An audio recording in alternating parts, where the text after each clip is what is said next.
Hey guys, welcome back to Crimson Shinobi. Today's fanfic is, what if exiled Naruto became the emperor of a new Roman Empire with Hinata, Ino and Temari? Part 1. If you enjoy it, please like, subscribe, and support the channel for daily Naruto fanfics. Now, let's begin. It was a pleasantly beautiful day in the land of fire, and like every nice and even not so nice day, there was a mission being undertaken by ninjas from the Hidden Leaf Village. There were 4 ninja in total on this mission. The oldest, and commander of this group, was a woman of exceptional beauty.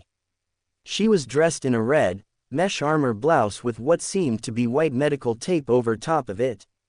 The blouse had only one sleeve on the right side, and her arms and legs were wrapped in white medical tape. Her black, unruly, shoulder-length hair was kept out of her eyes by her Hinata, which allowed others to see her unusual, but still beautiful, red eyes. This ninja's name was Kurenai Yuhi, Junin and Genjutsu specialist of Konoha. How much longer? A young female voice rang out, shattering the peace and quiet of the forest. Kurenai looked over at the young girl and had to hold back a laugh at her fellow kunoichi's tone. We're almost there, Ino. Just another hour or so and we'll be at the bridge to Wave Country. Ino Yamanaka was the second member of this unusual quartet.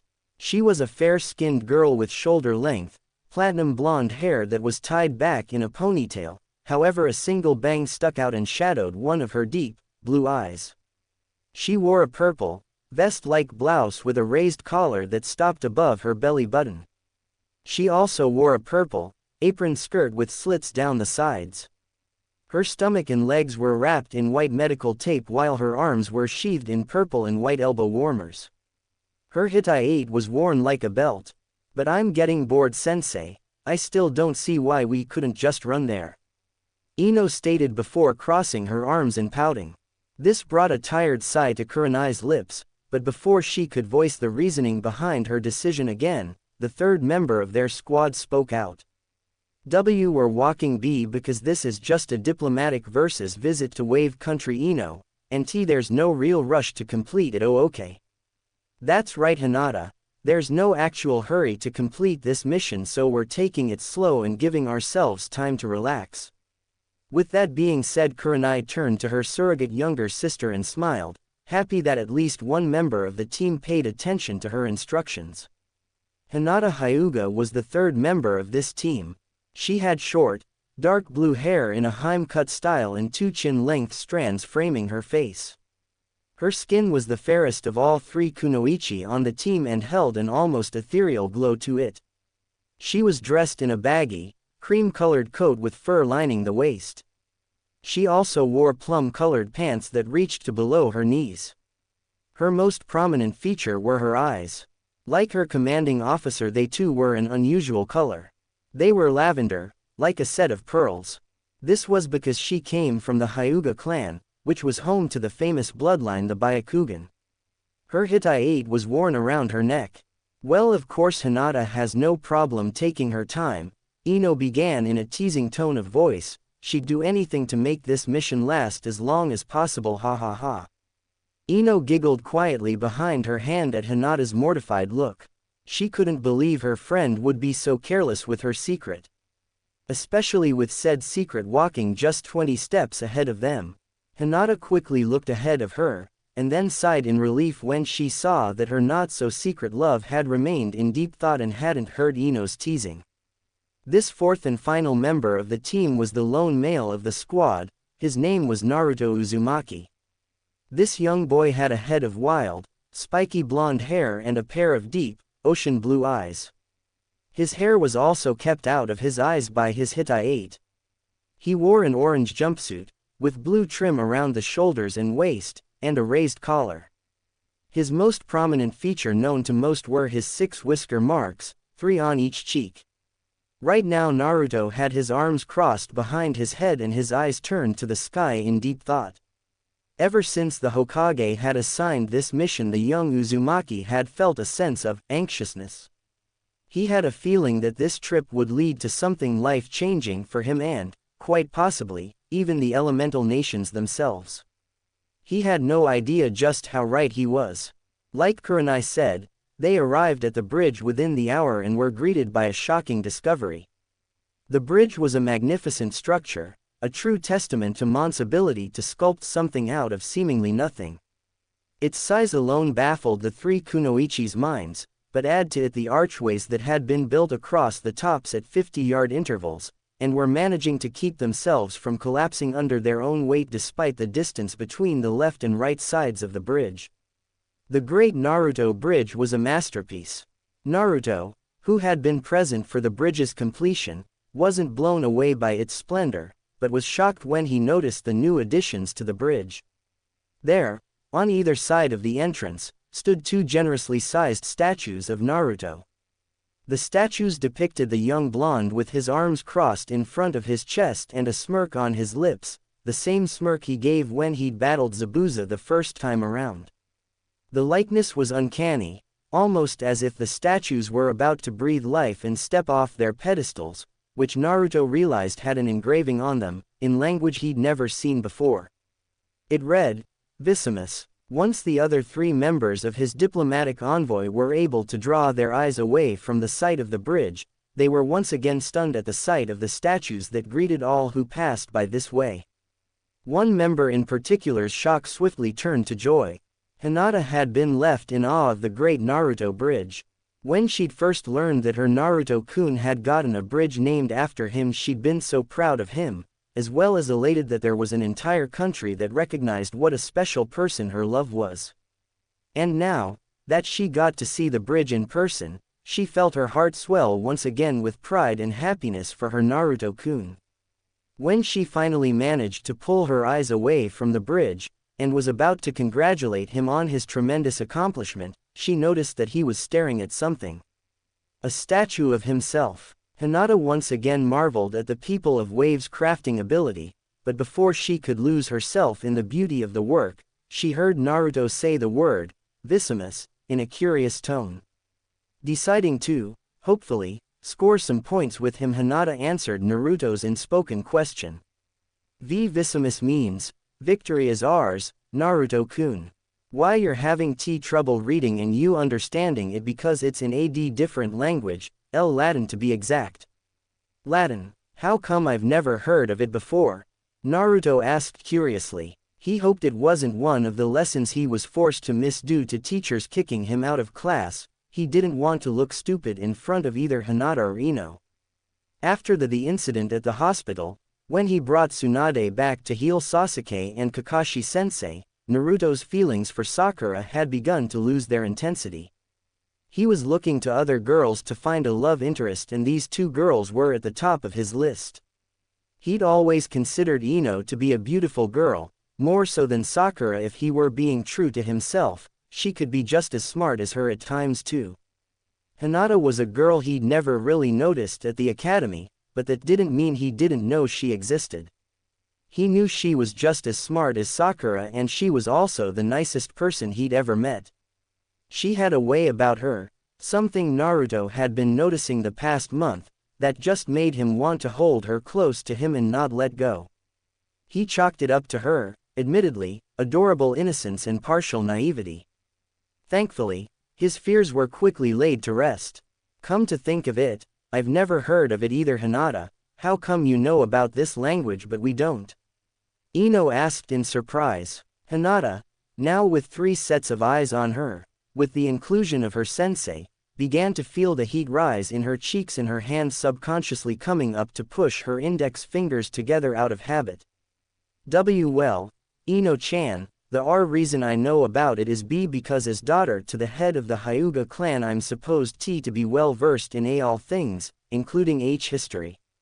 I learned about what the world was like before ninjas existed, and learned that many people spoke the language of Latin for a time before it died out. All 3 of her companions were impressed with the young girl's ability to memorize the many things she was tasked with learning, and then being able to just pull that knowledge out at random. It was an invaluable skill for a ninja to have. Thanks, Hinata. I wasn't sure if they'd covered that in the academy or not.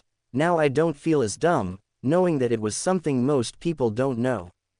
You must be smart to be able to remember all of the things those tutors you had taught you. Naruto exclaimed with gratitude that turned to impressed awe near the end.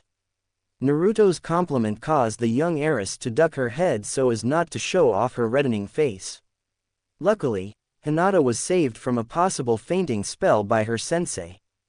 Yes, thank you, Hinata. Now if we're all done asking questions, let's continue on to the town and find a place to stay for the trip, then we'll begin conducting our business. And with that the quartet began its trek towards the village. But with every step he took, Naruto could feel the knot in his stomach grow tighter and tighter, and all he could think was, why do I get the feeling that after this trip, nothing will ever be the same?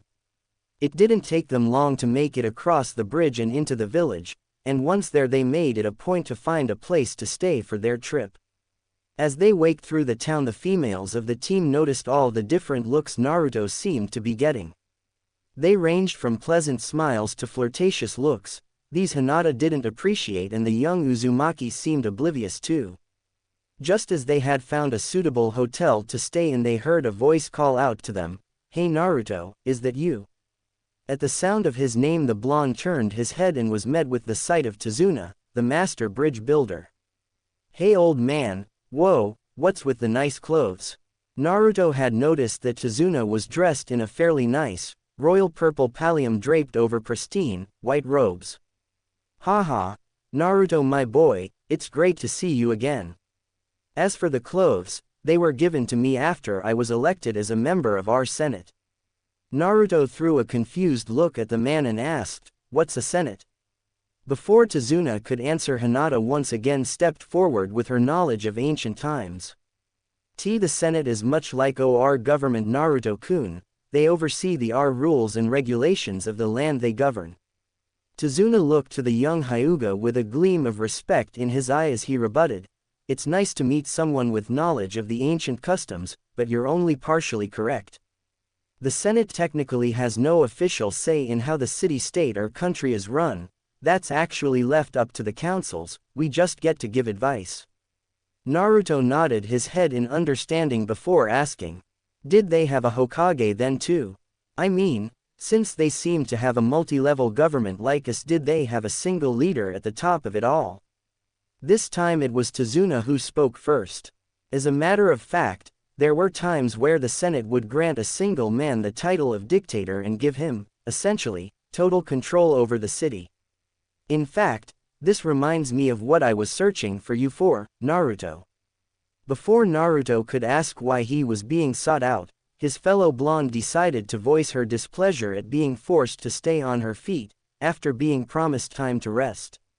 Yeah, can the two of you wait until we all get a chance to settle down before continuing this fascinating conversation?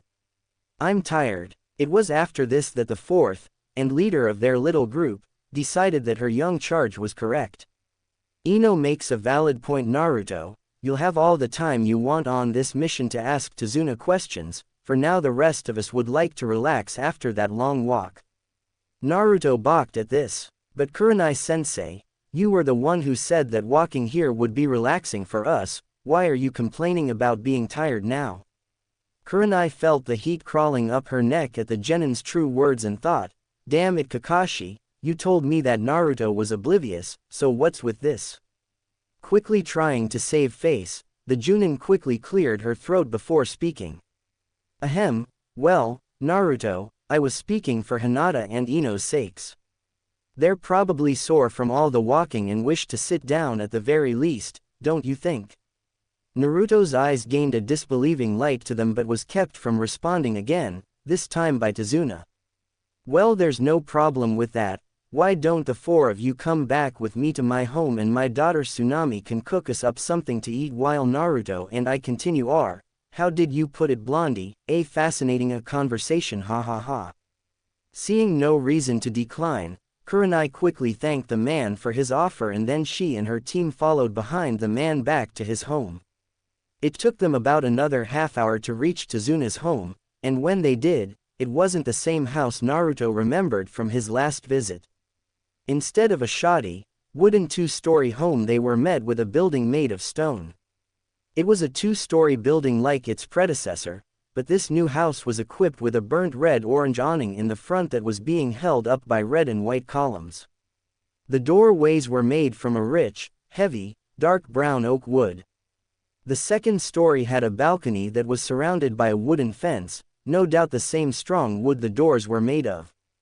They could tell that the floor of the balcony was a system of large decorative stones spaced out through the cement binding. Windows were placed at the front.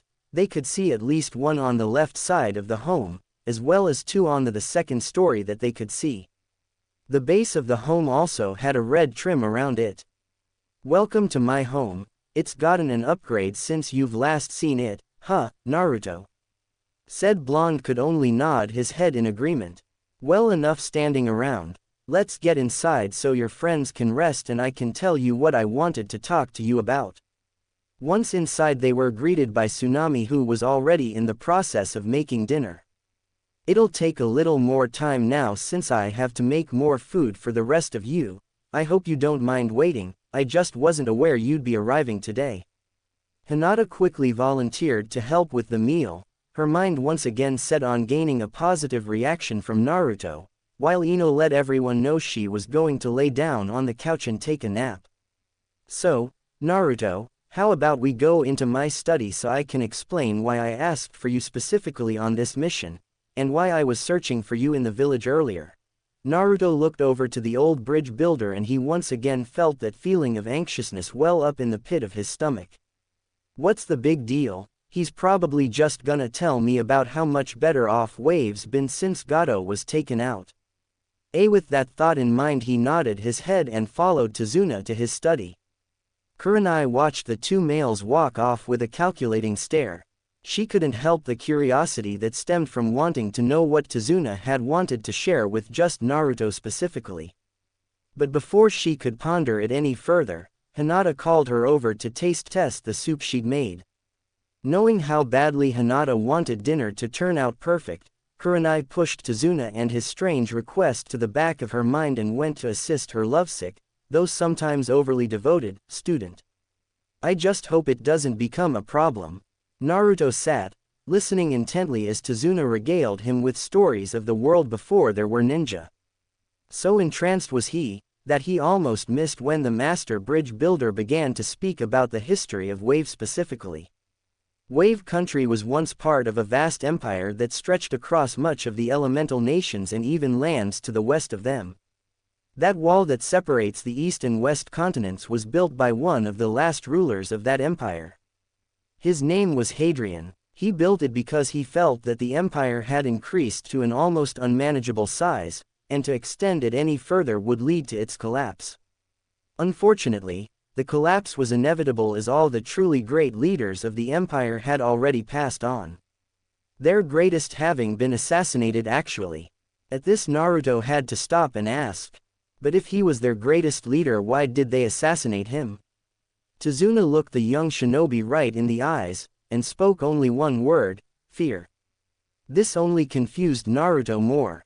"What do you mean fear, old man? The people loved him, so what did they have to be afraid of?"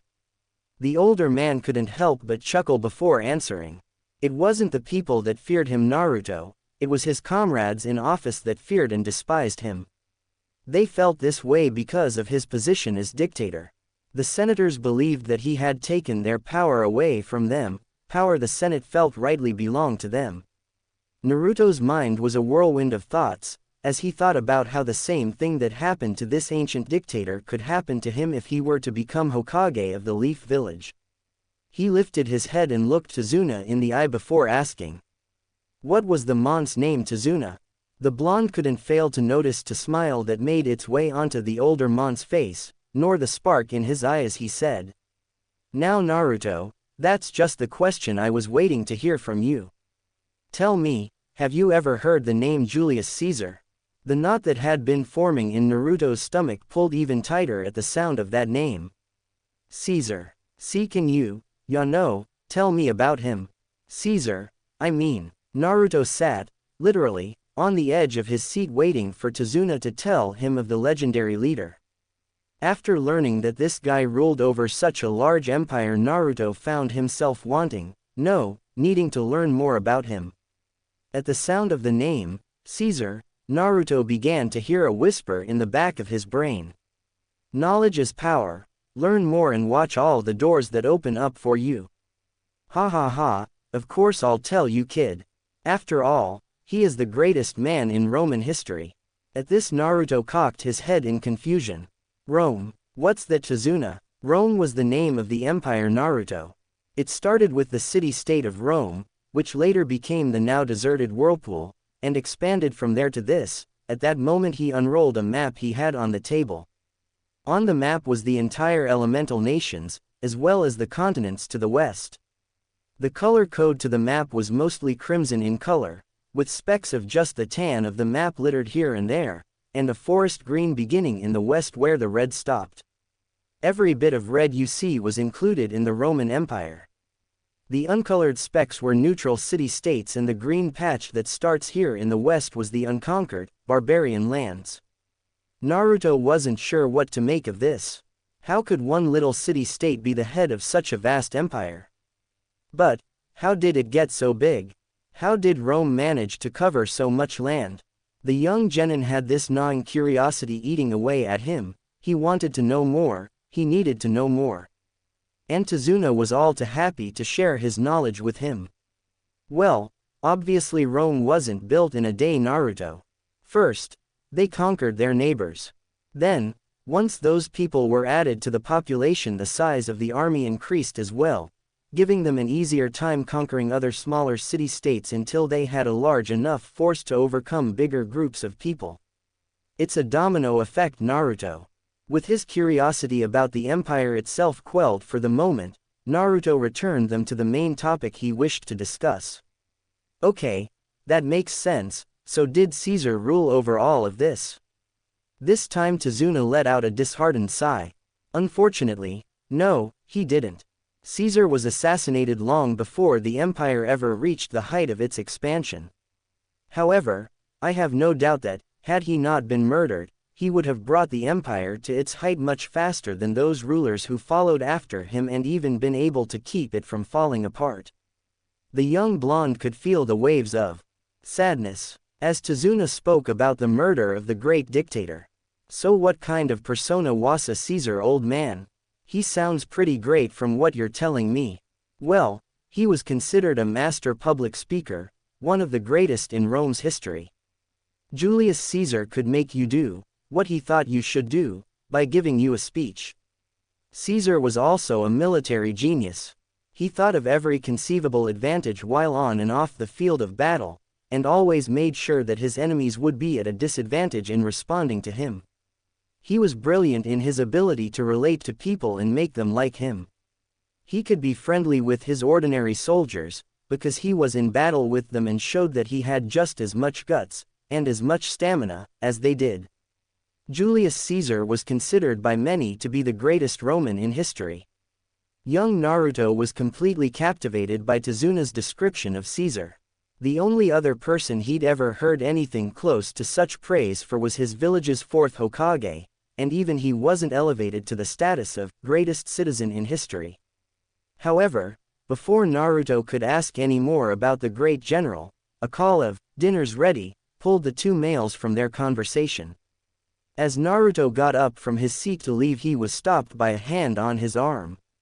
Looking back, he saw Tazuna with a strange light in his eye. He looks like he knows something I don't. Then again, this whole afternoon's been filled with learning new things. Naruto lifted an eyebrow in confusion before Tazuna answered his silent question. Naruto, there's some ruins on the far end of the village that I think you'd be interested in seeing. If you'd like, I can draw you a map so that you can find your way there. There's some things there that I'm sure you'd like to see. Naruto's eyes lit up and he swiftly nodded his head, yes. As they all sat down for dinner, there was only light conversation between Tsunami and Hinata, as well as Naruto and the newly arrived Inari, Tazuna's grandson. While Naruto and the young fisherman chatted away, both were oblivious to a set of red eyes upon them. Kurenai had managed to push her curiosity to the back of her mind while she helped Hinata with her stew, but upon seeing Naruto and Tazuna exit the study after over 2 hours of talking, she couldn't stop herself from once again, wondering about just what the two males had been talking about for so long. What could the two of them honestly have been talking about for so long? There's no way they were just catching up, not with the look they both have in their eye. So, Naruto, how was catching up with Tazuna-san? She was hoping she could trip the young blonde up, and get him to reveal some of what the two of them had talked about. Kakashi did say that Naruto was easy to trip up, I just have to ask the right questions. Naruto, as a matter of fact, was about to tell the Junin what he and Tazuna had spoke about, but before he opened his mouth the voice in the back of his head whispered to him, "Hey, don't tell her about what you've learned. She may try to go with you to the ruins tomorrow, and you don't want that. If she goes she'll report them to Tsunade and that could lead to more snooping around. Make something up and leave out everything you've learned today. Remember, knowledge is power, and for too long you've been without power, don't you think it's time you had some?" Agreeing with the voice, and deciding he liked the idea of having power, Naruto went on to tell Kurenai that they had spoken of what the two of them had been up to at first, but after running out new experiences to share, the two males simply spoke about how much better off the village seemed, and Tazuna had even explained the shipping business to Naruto. "Well, that's nice. I remember Tazuna-san had something important to tell you. Did you two get a chance to discuss it?" Kurenai hoped that Naruto wouldn't read too much into her curiosity. She didn't realize Naruto had already caught on to her game. "Unfortunately, Kurenai-sensei, we didn't. I was so caught up in Tazuna's explanation of how the shipping business works that I'd forgotten to ask him. This wasn't enough for the Genjutsu mistress. That is unfortunate. Tazuna-san, why don't you tell Naruto now so you don't run the risk of forgetting again?" At the end she threw a small smile at the bridge builder, in the hopes to disarm any hesitation he might have about speaking of the topic in front of others. "But sensei," Naruto cut in, "does that seem right? Tazuna said he had something he wanted to discuss with me, not the rest of the household. Think about it, if you were given documents to deliver and were told they were meant for the receiver's eyes only, would you look inside?" With this, Kurenai had been essentially disarmed of any further questions she might have asked, because she knew that if she were to keep up her questions, then she would lose face with not only her students, but also with a foreign business prospect. Damn it, Naruto might not be as naive as Kakashi says he is. That move just shut down any argument I might have made to get Tazuna to talk. With that, dinner became a quiet affair. Even the usually talkative Ino was silent after hearing Naruto of all people basically dress down a Junin. Then, in an effort to break the silence, Naruto complimented the food. "Tsunami, everything tastes great. The fish is grilled to perfection and this stew is amazing. I've never eaten any this good before." At hearing Naruto's compliment, Hinata's cheeks took on a light pink hue, that only darkened to a shade of red when Tsunami pointed out, "Actually Naruto, I didn't make the stew, your teammate did." She smiled over in Hinata's direction, which made Naruto realize the woman was referring to her. "Hinata, you made this?" The Hyuga heiress nodded shyly while keeping her eyes on her own plate. "Wow, I was serious, this has got to be the best stew I've ever had." Naruto was unaware the effect his words were having on the young girl sitting at the table with him. "Naruto-kun likes it, I did good." Hinata had been worried that she had missed something or that she'd added too much of another ingredient, but to hear Naruto say it was the best he'd ever had made her face burn a fiery red and her heart to feel ready to burst. Unfortunately, her bliss would soon turn to embarrassment, as Ino seemed to find her voice again. "Well, it better be good, since Hinata wouldn't move more than 2 steps from it. And when I told her that I thought it needed more of something, she'd get all fidgety and wouldn't leave me alone until I said it tasted perfect. Not fine, or okay, but perfect." Ino finished off her retort by throwing a shark-like grin at her fellow kunoichi, finding enjoyment out of teasing her about her devotion to the blonde boy at the head of the table. "Well, it worked, this turned out great. Hinata, you're gonna make some guy really happy one day." Yawn. "Well, I'm gonna go to bed a little early, I guess all that walking tired me out more than I thought. As Naruto got up to leave, he threw a glance to Tazuna and slightly nodded his head. As Naruto was exiting the kitchen, he failed to notice two sets of eyes on him.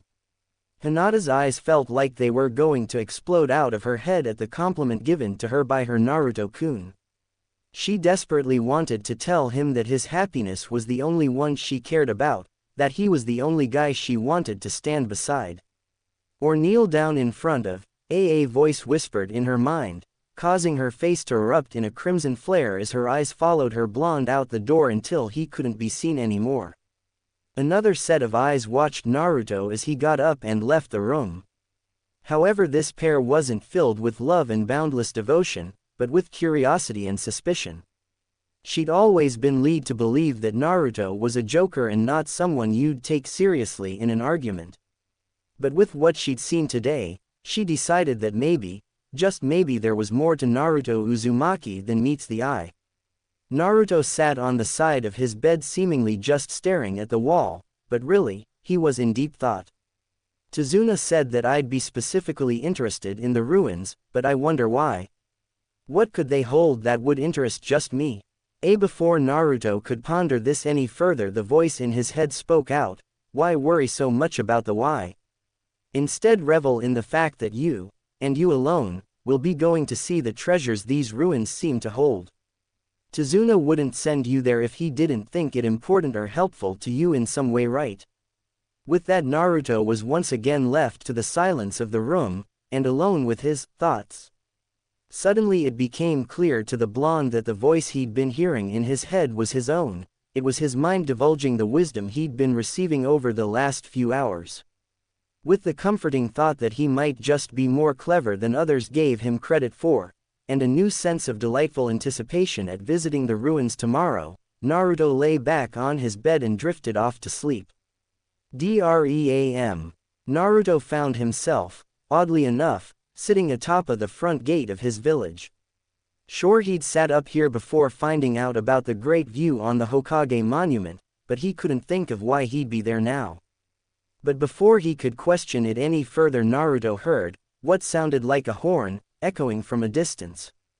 Normally he'd have dismissed this as his ears playing tricks on him, but then he heard it again, and there it was again. All until he heard the entire song being sung by those horns. And then that's when he saw it. A large group, an army by the looks of it, was marching down the dirt road to the gate of the Hidden Leaf Village. The men were arranged in what seemed like squares, each one following the one in front of it. He could see the ever-blowing trumpeters at the front of the line, keeping in step with the soldiers in the front line. Naruto couldn't very well see what these soldiers wore, since their bodies were covered by their massive shields, but he could see that they wore metal shin guards on their legs and what looked to be leather shoes. On their heads they wore helmets unlike any Naruto had seen before. The helmets seemed to be skull caps, with metal face plates attached to guard the sides of the wearer's face, and Naruto could just make out a piece in the back that looked to be meant as protection for the back of the neck. The helmets were silver in color, with gold trim lining the cheek plates and the edge of the skull cap. There were also golden circles, 3 on each cheek plate and 2 on either side of the skull cap. Further back, Naruto observed that there were other soldiers that were dressed differently from these frontline soldiers. He could see some soldiers had plate armor, silver, metal plates stacked on top of each other and tied at the back by leather straps. These men also wore what seemed like scarves around their necks, probably to avoid chafing. Naruto thought before continuing his observations. He noticed that the soldiers had a short sword at their waist, the scabbard strap slung over their shoulders, and a slightly shorter blade fitted to the opposite side of their waist. Naruto could see that around their waists the men wore leather skirts around their waist. Terugusa Hisa mind corrected him. These leather strips at times were studded with metal caps for added protection. On their feet they too wore metal greaves and leather shoes. These men had helmets in similar fashion to the ones in the front line. A small dot of red out of the corner of his eye caught Naruto's attention next. This man had a red streak of horsehair going across the top of his helmet horizontally. He also had a red cloak hanging from just his right shoulder. Naruto saw another soldier with these additions and noticed that, while most men wore the plated armor, some of these men had different styles of armor. Some had what seemed like metal scales peeking out from over their tunic, others had chain mail. Some men wore the plated armor, while others had armor that looked like muscle. Cuirass. Naruto's mind informed him again. Naruto summarized that these differences in armor were used to separate rank, and to make sure that everyone could plainly see this separation. The neighing of a horse drew Naruto's attention back to the front of the march, and he noticed for the first time men riding, and leading the other men, on horseback. He noticed that these soldiers had silver cuirass that allowed the shoulders of their blood-red tunics to show through. These were covered by red leather strips as well, just as their waists were covered.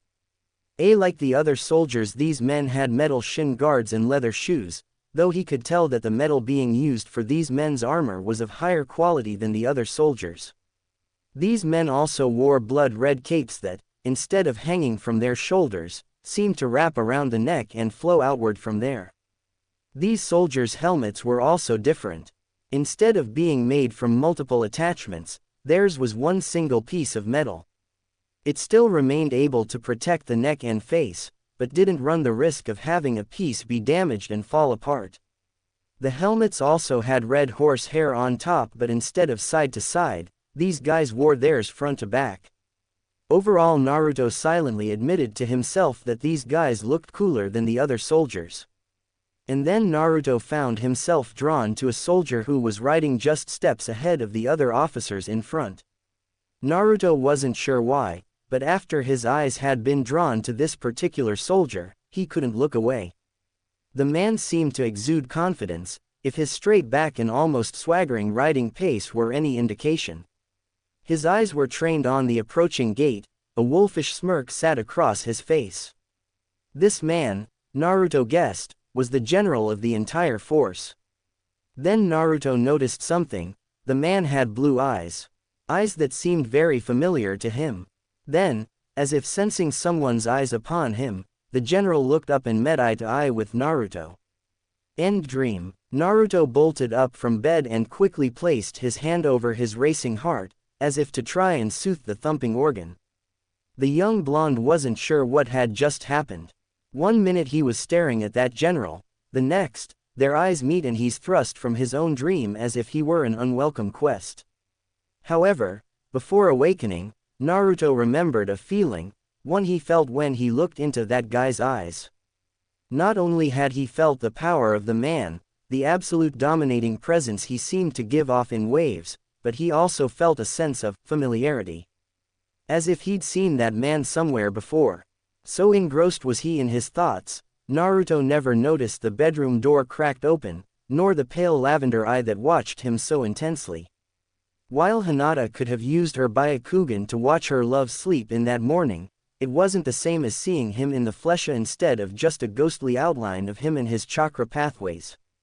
Yes, she could have concentrated and gotten a better image, but again, she reasoned with herself, it just isn't the same. When she saw the wide-eyed look on his face upon his awakening, Hinata summarized he'd had either an exciting dream, or a terrible nightmare. While at first she'd hoped for the former, maybe it was about me, her mind swiftly turned against her and decided if it had been an exciting a dream, it would have been about Sakura. And this made the Hyuga princess both sad, and very angry. Sad because she wanted her Naruto-kun to notice her as the one who should stand beside him as he rose to glory, but angry because his attention was given to someone so unworthy of it. Here was Sakura, being given the only thing Hinata's ever wanted, and she just throws it away like garbage. The thought just infuriated the young girl. She would do anything to have her Naruto-kun look at her the way he'd looked at Sakura, anything to gain favor with her most precious person. Anything. Breakfast was another mostly quiet affair, with the only real talking being Tsunami asking everyone how they'd slept and conversing with them about the dreams they'd had, if any. Naruto once again listened to his inner voice and told the other members of the breakfast table a more appropriate response. He told them he'd dreamed of a world where everywhere he went he was allowed free ramen. Hinata, knowing this to be a lie, but not wanting to risk displeasing Naruto by being nosy, and because I don't know how I'd explain knowing he was lying, kept quiet. And so breakfast continued on as it was. After breakfast was finished, and while Tsunami did the dishes with Hinata's offered help, Naruto and Tazuna retreated back into the study so Naruto could receive his map. And while Tazuna may not have noticed the pair of red eyes that would glance in their direction, Naruto did, and made a mental note to keep the map out of her sight so as not to arouse any more suspicion. I don't need her nosing around trying to figure out what I'm doing. I don't get why she won't just leave me alone. While Naruto and Tazuna entered the study, Kurenai and Ino made their way to the living room. It was a modest room, comprised of relatively nice furniture, a nice blue couch with stained wooden trim, a deep blue chaise lounge chair, and a nice little wooden coffee table in the center of the room. On the floor were various rugs of relatively good quality atop stained wooden floors. Kurenai took to sitting on the couch while asking Ino to take the lounge chair so that they could talk. Ino, confused about what the older Kunoichi wished to discuss, took her seat and waited patiently for Kurenai-sensei to address the topic of discussion. Ino, have you noticed anything off during our time here? While I understand we've only been here for about a day, I've personally felt as if something strange was going on. I was hoping to see if anyone else noticed it too. She didn't specify that it was Naruto that she felt off about because she wasn't sure how close the two blondes were to each other, and didn't want to risk being confronted for her curiosity. Luckily, she quickly learned there was no need for concealment. I'm glad it's not just me, sensei, because yes, I've noticed Naruto has been acting strangely since even before we got here. Then, after we met up with Tazuna-san, he got even weirder. I tried to get a read off him last night after dinner when he got up to go to bed, but I dunno, I couldn't figure him out. Kurenai was relieved to learn that she wasn't the only one to notice the blonde boy's strange behavior. I'm glad to know that I'm not the only one who's noticed. Normally I know Hinata would notice this kind of stuff, but, considering the subject, she probably doesn't think there's anything wrong with him. Ino snorted before replying, yeah, and I wasn't kidding last night when I said she was dead set on making sure that Stu was perfect. I mean, I get it if she's trying to score points with Naruto because I'd do something similar for Sasuke-kun, but she had this Thistleluca in her eye when I would tell her something I thought needed fixing. Like she'd just committed a crime by not having the meal be perfect. This bit of news was like an ice block dropping in the Genjutsu mistress's stomach. She knew her student had feelings for the blonde Jinchuriki, but what Ino just described went far beyond any schoolgirl crush, and bordered on complete devotion to a single person. She desperately hoped her fears were unfounded. Unfortunately, the ice block in her stomach refused to melt away.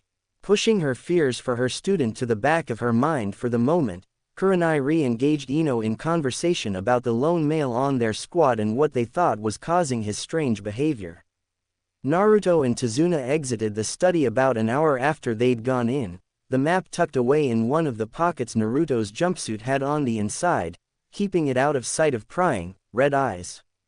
Informing the rest of his team that he was going to visit Zabuza and Haku's graves for a while, Naruto had reached the front door when he heard a soft voice ask, Naruto-kun, do you think, maybe I could go with you? Naruto felt a little bad at having to turn Hinata down, but he knew this was a trip meant solely for him to take right now. Maybe later, when he could speak with her alone, he'd let Hinata in on what he'd learned as well as what he was going to learn later today. Unfortunately, for now, he felt she was too close to her sensei and may speak to her about what she would learn. So for now he decided secrecy was his best option. Sorry Hinata, not today. Maybe some other time, okay? This is something I just want to do alone right now. It hurt him a little to see the disheartened look on her face, but he pushed that aside and was about to make his way out the door when the young girl asked, Naruto-kun, if it had been Sakura-san to ask, would you have allowed her to go with you? The blonde didn't even have to think about it before answering, no, and continuing out the door so as to avoid any more questions. If he had looked again he would have seen the light begin to return to Hinata's eyes at hearing that Sakura wouldn't have been preferred company over her. As Naruto walked through the village of Wave Country he noticed that many of the old, beaten down, wooden establishments and homes had become stone buildings with sturdy roofs and lines of customers. He also took notice that the people were happier, and their clothes had changed from patchy rags to tunics and strapped sandals. Some people also wore variants of what he'd seen Tazuna in, some wore red, some blue, and even the occasional yellow robes. These particular people also held a certain air about them, almost like he'd seen Sasuke walk with, but less stuffy. No, that feeling belonged to the few men he'd seen in white tunics with a red pallium draped across it. But even those men gave Naruto sincere smiles in thanks for his returning the village to its former glory. After what felt like hours, Naruto arrived at the ruins of Wave Country. He'd known he was close when he began to see pieces of columns and triumphal arches, things he'd learned from Tazuna as he was drawing the map.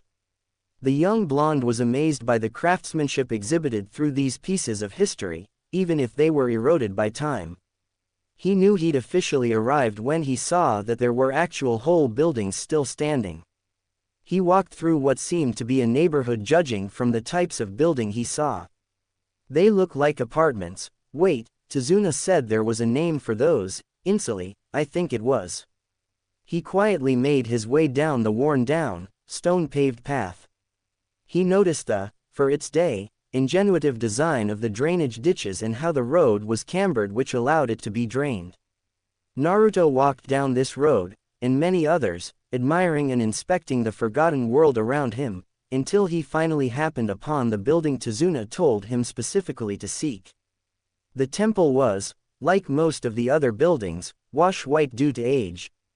It sat atop a raised platform and had steps that lead you to the small stretch of platform that lead to the entryway. There were 6 columns that held up the front of the roof, a roof that looked like a flat, but 3-dimensional, triangle. There were columns along both sides as well to assist in holding up this roof before they morphed into walls of a building. 8 Look up Maison Carry for an idea of what it looks like. The temple was huge. It was longer, and taller, than any other temple he'd seen by far. And according to Tazuna, it was dedicated entirely to Caesar. The temple, also according to the bridge builder, was said to have housed Caesar's own written works. His campaign journals. It's also said that his family records had been included in his temple, and that every generation up until about 50 years ago, had inscribed their name into the line. When Naruto asked why Caesar's temple was built in Wave Country rather than Rome itself, Tazuna replied. A temple was built in Rome, but they moved his works and the family records to Wave because of Caesar's enemies. If they'd found his journals then they'd be able to implement his brilliant military strategies in a way no Romans felt was proper.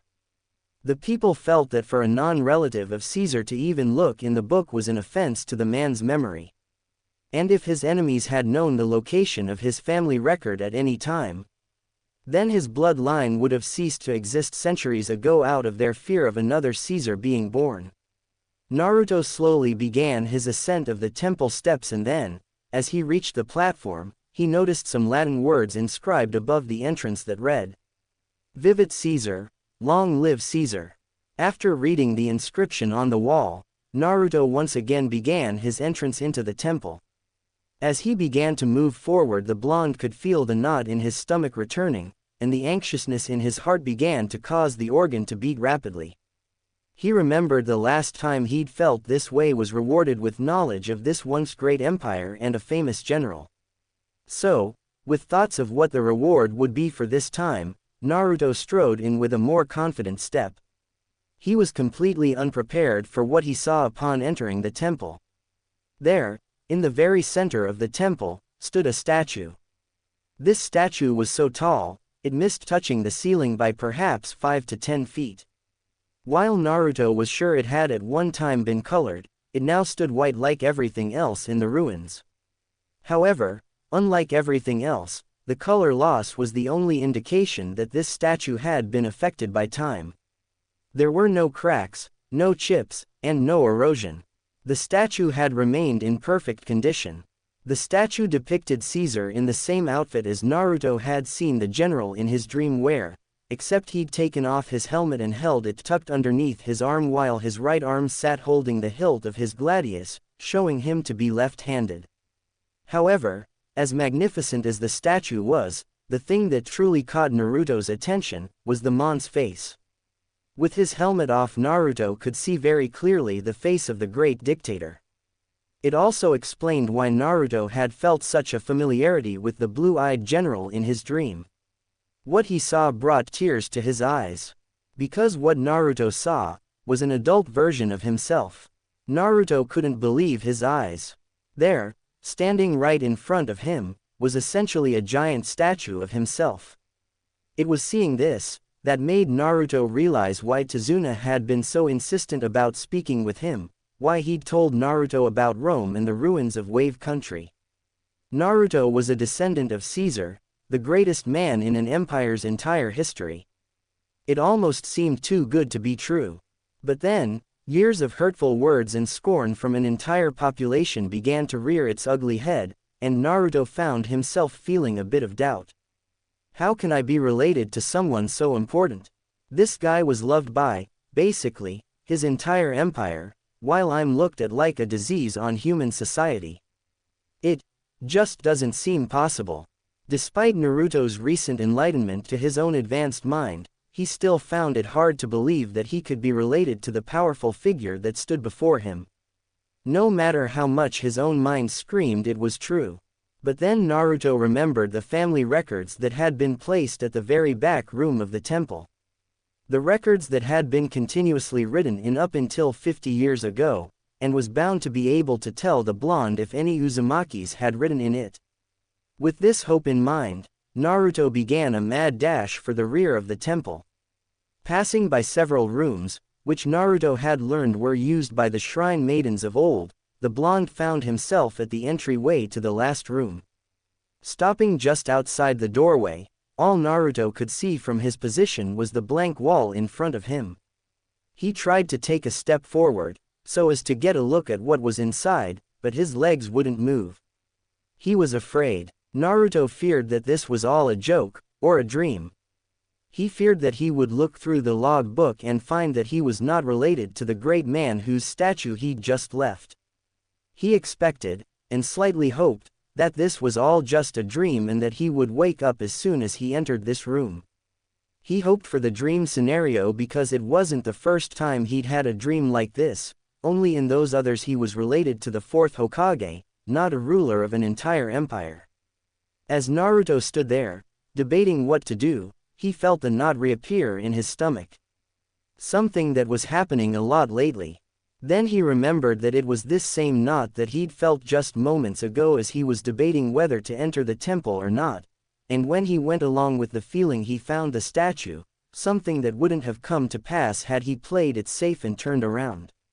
So, armed with renewed faith, the young Uzumaki stepped through the doorway and into the final room of the temple.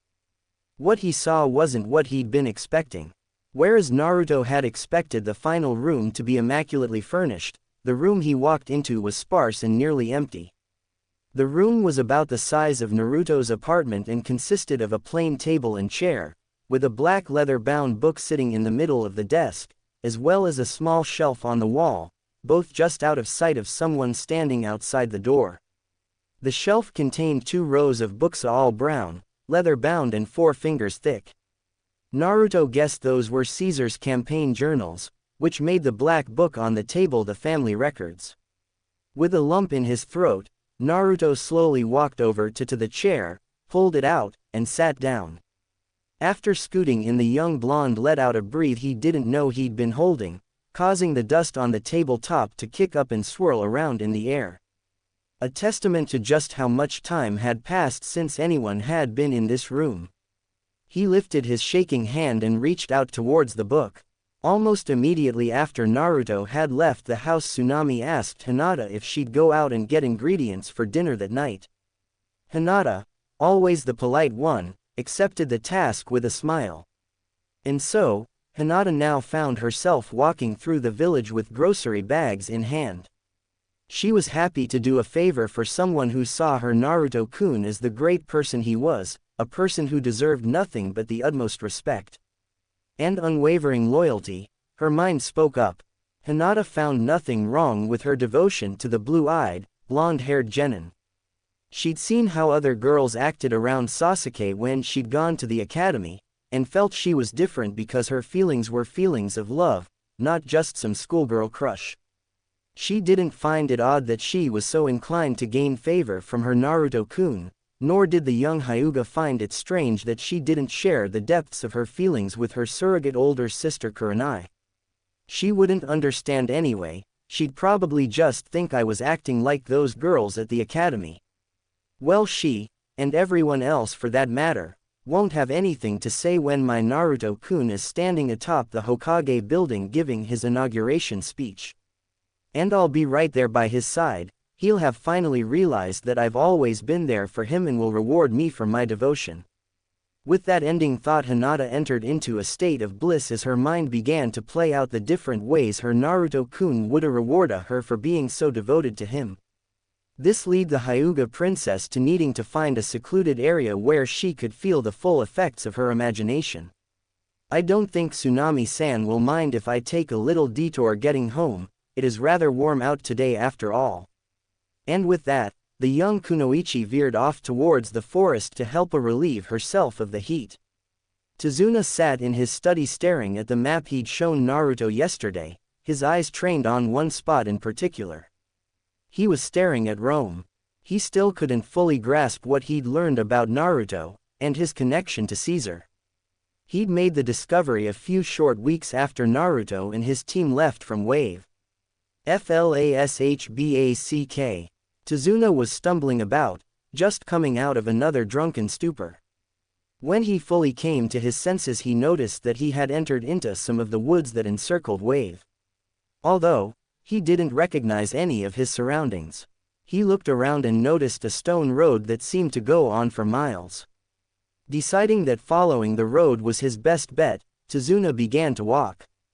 He walked for what he guessed was an hour and a half before he noticed broken columns and triumphal arches. But columns haven't been used in ages. Not since Roman times. Tazuna's mind began to click everything into place. The stone roads, the columns, the arches, it could only mean one thing. He'd found Roman ruins. Tazuna could feel the smile that stretched from ear to ear across his face and the swelling of his heart upon realizing just what he'd found. He'd grown up on tales of the ancient empire, hearing tales of Marius, Hadrian, and of course, he was told stories of Caesar. He'd been raised with a high sense of patriotism, which was why he'd fought so hard to free his country from Gado, because he refused to see a piece of the once great Roman Empire put under the thumb of some low-level thug. And so, Tazuna continued his trek through the ruins, taking in the craftsmanship of the columns and arches, true works of art. Finally, after what seemed like hours, Tazuna happened upon the entrance of a town, a real, still standing, town. His excitement mounting to new levels, Tazuna's pace quickened, wanting to begin exploring the ancient treasure he'd stumbled upon. He knew he was in for a long night. Hours had passed since Tazuna had discovered the desolate, but beautiful, town. He'd explored the forum and all its shops, finding blacksmith equipment in some buildings. He'd scoured through homes, finding what appeared to be old-world clay ovens in the homes of upper-class citizens and then finding braziers, stoves for the poor in the insulae of the lower-class citizens. He journeyed then to the temples and government buildings. What he would find there would forever change the course of history. Having just exited a temple of Jupiter, the old bridge builder was greeted with light as the sun began to rise seemingly out of the trees. This brought the novice explorer to a standstill as he realized, I've been out all night, Tsunami's probably worried sick, not to mention how Inari probably feels. I should go home for now. I can always come back later, and next time I can bring others. So, with his mind made up, Tazuna turned and started walking away. The man had made it to the entrance to the town when he heard it. A bird call. Normally Tazuna would just ignore it and continue with his business, but he'd never heard this type of bird call before. That, accompanied by the tightening knot in his stomach, enticed the older man to turn around and find the bird. What he saw astonished him greatly. There, perched atop the roof of one of the shops, sat an eagle. This shocked the man because eagles were not native to Wave Country, and were never seen flying in its airways. So then what was one doing here now? Then Tazuna noticed something strange. The bird seemed to be looking right at him. As Tazuna began to back away, the bird let out another cry, and continued to do so with each step back the bridge builder took. It's as if the bird's telling me to wait, he mumbled quietly. So he took a few steps forward, and was rewarded with a shrill chirping that sounded almost like, yes. Tazuna, still unsure of what was going on, remembered that the eagle was not only the symbol of Rome, but also Jupiter's favorite form to take when dealing with mortals. But, that was impossible, wasn't it? Before he could ponder it any further, the bird hopped from its perch and floated in the air, its wings gently flapping to keep it afloat, and then turned around and began to fly back into the city. While still unsure what to make of what he was seeing, Tazuna decided that there was really no harm in following the bird. After all, he was already late getting home, what difference would it make?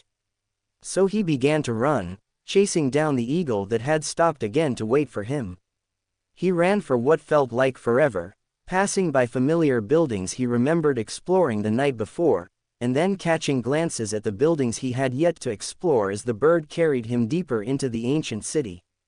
Finally, the majestic bird settled on the rooftop of a building. And what a building it was! Tazuna now stood in front of the largest building he'd seen in among the ruins. Ruins, this temple looks like it hasn't aged a day. But he didn't have long to marvel as the bird began to call to him again. Looking up, Tazuna noticed, once again, that the eagle was looking right at him. It would look at him and then turn its head down, before lifting it again and letting out a cry that echoed across the city. Following the knot in his stomach, Tazuna began to walk forward until he reached the bottom step that led to the temple. He could feel his heart race as he looked to the step, and then to the bird perched above him. Only to see that the bird was gone. The man rushed back a few feet to be able to see beyond the temple as he searched the skies, but there was no bird in sight, not even a speck in the cloudless sky to show that it had flown away. This only made the bridge builder's heart race faster. He'd heard many legends and tales of how the eagle of Jupiter guided men and women to a path that would later lead to greatness, or appear and fly away from a place to hint at danger if Jupiter felt your life was worth sparing. Taking note that the bird had appeared and flown to the temple, Tazuna took heart in the knowledge that it was the former. With a renewed sense of purpose, Tazuna walked back to the steps, and began his ascent towards the temple door. What he saw once he'd reached the platform nearly knocked the man off his feet. There, above the entryway, was the Latin words for, "Long live Caesar." This was unbelievable. Tazuna was floored. His legs felt weak, they shook, before he sank to his knees. Feeling wetness on his face, he reached up. When he pulled his hand away, he found he was crying. Tears of joy continued to stream down his face as he began to laugh. He'd found it, he'd actually found it. One of the stories he'd been told as a boy was that one of Caesar's temples had been built somewhere in Wave Country, long before it was ever known as such, and was the home of not only the Mont's military journals, but his family record as well. And now, thanks to the eagle, he'd found it. While still on his knees, the Tazuna did a quick prayer, and sent thanks to the gods, before standing on shaking legs and slowly making his way inside. Once he'd reached the entryway, he noticed a large set of legs standing atop a platform, a statue of Caesar no doubt, and what he saw once he was finally inside astounded him. The statue was a masterpiece. Every detail looked to have been sculpted with the utmost care, creating the most lifelike image out of stone that Tazuna had ever seen. It looked as if the statue would step right off the platform and head right into battle. Tazuna spent long minutes inspecting the statue from his place on the ground, continuously finding something new to marvel at. The way the cape seemed as if it would begin to rustle in the unseen wind, the way the muscles in the arms expressed readiness in how they were positioned, and then there was the face. When the older man's sight reached the face of the great general, his eyes nearly rolled right out of his head. He was staring Naruto. End flashback. Tazuna recalled, after coming out of his shock, searching the temple and found the family records. What he found made the man do something he'd never imagined himself doing. He fainted. After awakening from his impromptu slumber, the bridge builder placed the book back on the table and rushed home as quickly as possible. He had to let everyone know what he'd found. First, of course, he returned home where he was engulfed in a teary hug from his daughter, who thought him dead in some hole or mauled by the wildlife of the forest. Tazuna quickly put his daughter's mind at rest and told her of his discovery. Flashback. Tsunami, I'm sorry I worried you so much. I was out drinking last night. At this his daughter let out a huff of disappointment. Sigh. Yes, I know, but I was out drinking last and wound up wandering into the woods. When I finally came back to my senses I wasn't really Surya I was, and then I noticed a stone path. I followed the path and, Tsunami, you'll never believe what I found. He went on to tell her of everything he'd experienced while he was out, and by the end of his tale, Tsunami was just as excited as he was. She, like Tazuna, was raised on stories of the Roman Empire. And now to hear that it had a chance to resurface. It was almost too good to be true. So the two of them gathered up the people of Wave Country and Tazuna led them to the ruins. The town seemed to just come alive again, with all the people walking around, oohing, and awing, at the ancient world around them. This went on for several hours, everyone wanting to see and experience everything the old world treasure had to offer. Finally, after everyone began to settle in at the forum, Tazuna spoke out. People of Wave, hear me. I know that this has been an exciting day for all of you, but there is still more to see. At hearing this, murmurs broke out.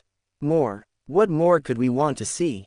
I don't know, but it's got Tazuna excited, so I wanna find out. These, and more of the same, were what greeted Tazuna's declaration. He responded, incline. Now, I know it may seem hard to believe, but what I have next to show you will surely be worth it. If you would all follow me, I will show you the real reason I was so excited. When most of the village looked on in skepticism, Tsunami came forward in her father's defense. People, please, trust that what my father says is the truth. You trusted him to save us from Gato and he did. You trusted him today, when you know in your heats how unlikely his tale seemed.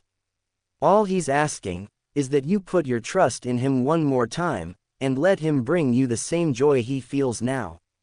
What's so wrong with that? That did it. Every member of the village broke out into a smile, and a look of belief shined in their eyes as they stood straighter, bodies filled with a new sense of anticipation. They were ready to be shown this new great wonder. Tazuna sent a grateful smile to his daughter before turning and walking off towards Caesar's temple. Upon arrival at the temple, the villagers' mouths dropped to the ground in awe of its greatness. Never before had they laid eyes upon something so immaculate. It was after hearing Tazuna's next words that sent the mass of people into a frenzy. My fellow villagers, each of us were raised by our parents on the stories and customs of the once great empire of Rome. Stories and customs we have passed down to our own children, who will no doubt pass it on to their own children. I bring you here today to inform you, the days of the Roman Empire will soon rise again. Many of the villagers were weary of the bridge builder's words. This wasn't to say they didn't wish for the return of those ancient days, but it just didn't seem possible. Tazuna, sensing their hesitation, quickly spoke up again. Wait, stay and listen. Inside this temple lies the tools to the Empire's glorious return, I promise you. For this is no ordinary temple. This is the temple of Gaius Julius Caesar. He finished his exclamation with the throwing out of his arms in excitement. Tezuna's words struck a chord in every individual standing outside the temple. While it's true that they'd all grown up hearing different tales of famous Romans, everyone's favorite stories were always the ones that involved the great dictator. His very name caused a tingle to shoot up their spines. The children's eyes all widened in glee at hearing his name, as they had all gone to bed with stories of the monk's bravery and heroic deeds. Seeing that everyone was ready, Tezuna began funneling them into the temple. End flashback. Tezuna let out a laugh at remembering the people's faces when they learned that their savior, Naruto Uzumaki, was also the descendant of their great Caesar. Suddenly Tezuna's belief in the resurrection of Rome didn't seem so far-fetched. He'd sent a mission request to the Leaf as an excuse to get Naruto here, so Tezuna could show and teach Naruto about Rome. Then, with the boy's curiosity stoked, he'd tell the blonde about the ruins. He wasn't at all surprised at the boy's ability to ward off that Junin. He knew the kid was more clever than others gave him credit for. And now, with the knowledge that Caesar was his ancestor, he knew that the boy's cleverness would only become more dangerous to his enemies. Now, all that was left to do was wait, and be ready for the rebirth of the eagle. Naruto sat there, his hand hanging in the air above the black book on the table in front of him. He wasn't really sure how long he'd sat there, it felt like days. But what he did know, was that he wouldn't ever find out the truth if he didn't open the book and take a look inside. Swallowing the lump in his throat, Naruto pulled the cover over and revealed what appeared to be an author's note on the front cover. Caesarum quasi hydrae amputavit caput, et multo plures tantum locum dedit. Unfortunately, Naruto had not learned enough Latin from Tezuna that day to be able to read the whole thing. The only word he'd really been able to decipher was Caesar. After adding learning Latin to his list of things to do when he left, Naruto began to once again flip through the book, scouring through the names in hopes of finding his own. While Naruto searched for a link to his past, Kurenai stood atop the balcony of Tezuna's home deep in thought. I just can't seem to figure it out. What could those two have been in such deep discussion about? And then there was this morning. They go into the study again, and then Naruto comes out and just decides he's going to check on some grave. I highly doubt it. In fact, the ruby-eyed Junin doubted it so much that she'd sent a clone out to the graves soon after he left, and she got the location from Tsunami. She learned, after it dispelled itself, that the blonde genin never actually visited the graves. He'd lied, which could really only mean one thing. He knew she was watching him. That kid's a hell of a lot smarter than Kakashi-san gave him credit for. I wonder how he'll react when I inform him of just how clever Hisa student really is. Speaking of informing others, she knew she'd have to report her charge's strange behavior to not only the Hokage, but Master Jiraiya as well. Perhaps they could shed a little light on just what Naruto's strange behavior could mean. Until then, all she could really do now was wait. Ino was bored. Ino Yamanaka hated being bored. But then there wasn't much else she could do right now anyway. For the first time she didn't feel like going out and browsing the shops of another village. She just wanted to go home. She didn't even understand why she'd been given the mission in the first place. I mean, yeah, I'm a future clan head, but that doesn't mean I really need to go on these kinds of missions, does it? And I don't even have anyone to interact with on this team. Hinata's no fun to talk to, and the only thing she probably Avena wants to talk about is Naruto, which is a subject I am not interested. The female blonde let her thoughts stop for a moment as she thought about the other blonde on the team. The one who'd been acting strangely. She'd never really been close to Naruto, but she didn't necessarily dislike him as Sakura seemed to. She just never found any merit in being his friend. In the academy he was so loud and annoying, his stupid pranks and his awful jokes. Ino wasn't sure what Hinata saw in him. But now, the Naruto that was on this mission with her, seemed like the complete opposite of what she's used to. The Naruto she'd gone on this mission with was quiet, calculative, and dare she say it, cool.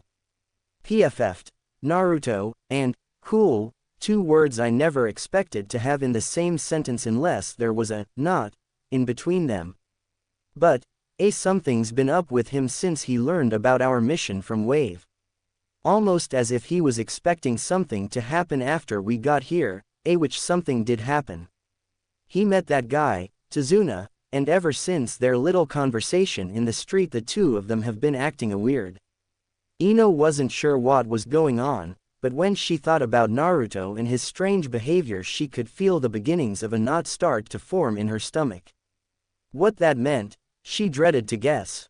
Her thoughts were broken by Hinata's return with the groceries for dinner that night. I'm gonna have to talk to Shikamaru about this when we get back. Hinata wiped her face on her sleeve.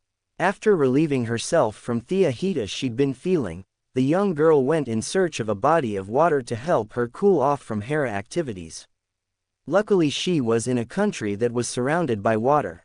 She couldn't believe she'd really just pleasured herself out in the middle of the woods. What her Naruto-kun think of her if he'd learned of such a thing? He might never accept me if he knew what I just did. I have to make sure he doesn't find out. While normal girls wouldn't have thought this way, Hinata Hyuga was no normal girl. Her devotion to the blonde Jinchuriki was absolute. An order from him superseded even that of the Hokage or her own father.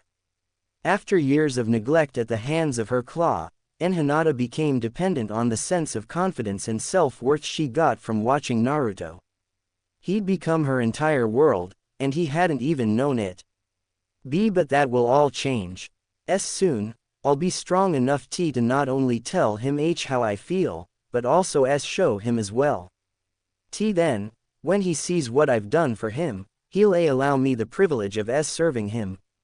With those reassuring words, the fiercely loyal Hyuga princess began her return to Tazuna's house, where she would wait patiently for her Naruto-kun. Naruto sat there, his eyes glued to the page in front of him. It read, Kagato Uzumaki. There it was, near the very end of the book. Naruto didn't know who this Kagatoa was, but he held the name Uzumaki, so that counted for something, right? Don't start panicking. Tazuna said it's been 50 years since anyone's written in this book. For all I know, this guy could be my grandfather or something. I'll just have to. Before the young Uzumaki could finish his thought he noticed something near the bottom of the page. It was faded, but it looked like letters. Knowing he would need better light to see, Naruto decided to head outside the temple. Once outside, Naruto carefully opened the book back to the last page, and held it so that the sunlight would cause the paper to become see-through. When he looked at the bottom of the page again, there, in childish scrawl, was another name. Kushina Uzumaki. Although Naruto still didn't know who this person was, a girl from the sound of it, he was even more certain now that he was related to the man whose statue resembled him. He just had to figure out who was Kushina Uzumaki. For the moment though, he'd go back inside and take a look at all the things he'd passed over in his rush to find the truth. So, turning around, Naruto walked back up the steps and into the temple. After returning inside, Naruto put the book inside one of the pockets of his jumpsuit, so as not to run the risk of laying it down somewhere and forgetting it. He searched through each room he came across, though most of them were boring bedrooms. Then, as he reached farther back in the temple, he came across something interesting. He found a mannequin wearing the same suit of armor as the statue. He noticed that, while not in the worst condition, the armor was still unreliable in battle due to its age and lack of use. And yet, despite its aged appearance, the armor still held its dignified look. Deciding he liked the look of the armor and the sense of power he felt coming from it, Naruto came up with an idea. Why not have my own a set of armor made? So, after going back to where he found the records, the blonde genin found an inkwell and a quill, sitting on one of the shelves of the bookcase, that he took back to the room with the mannequin. When he returned with his utensils, Naruto sat in front of the suit and began to sketch it on one of the blank pages at the back of the log. He followed this up by drawing it from both sides, as well as the back, until he had a perfect set of blueprints for the entire suit of armor. From the helmet to the metal guards on the shin. Naruto also made sure to gently move back the folds of the red cloak, so as to get a better look at the whole cuirass. In doing so, the blonde revealed a set of leather shoulder pads that sat over the armholes of the armor. Another thing Naruto discovered, as he made a full trip around the armor, was that the leather shoes were actually more like boots. They went as high as the middle of the calf. Figuring he'd spent enough time in the ruins, Naruto decided he'd call it a day. After grabbing a rucksack from one of the bedrooms and placing the records and his map back in his jacket pocket, Naruto exited the temple and began his walk back to town. Just have to make one stop before going back to the house. Hello, and welcome to Tsuchi Nagita froze, his greeting left unfinished as he stared at who had just entered his store. Tazuna was right, he looks just like him. Standing at the doorway to Tsuchi's shop was Naruto Uzumaki. Hello sir, I saw your sign outside and was hoping you could help me with something. You are the master blacksmith, right? When Naruto first saw the sign that read, Tsuchi's Swords and Armors, he had been expecting to see a large, burly man standing in front of a forge with a leather apron and a smithing hammer in it. What he got was something totally opposite. The man in front of him wasn't thin or out of shape, he just had a more athletic build than one would expect from a master blacksmith. Although, he at least looked old enough to be a master blacksmith, at least he's got a beard. The man was dressed in a sturdy tunic and probably strapped sandals, had shoulder-length black hair that was tied back in a ponytail, wore a full beard on his face, and was covered in black soot. His muscled arms were crossed in front of his chest and were resting on the counter he stood behind. When Naruto asked his question, the man blinked his charcoal eyes and refocused his attention on the blonde in front of him.